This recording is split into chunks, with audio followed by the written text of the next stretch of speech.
ঢাকা প্রকৌশল ও প্রযুক্তি বিশ্ববিদ্যালয়ে ৩ দফা দাবিতে আজও ব্লকেট কর্মসূচি পালন করছেন শিক্ষার্থীরা।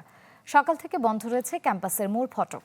শিক্ষার্থীরা বলেন, ডুয়েট একটি বিশেষায়িত প্রকৌশল বিশ্ববিদ্যালয় হওয়ায় এখানকার একাডেমিক ও প্রশাসনিক বাস্তবতা ভিন্ন। তাই এখানকার শিক্ষকদের মধ্য থেকেই উপাচার্য নিয়োগ দেওয়ার দাবি তাদের।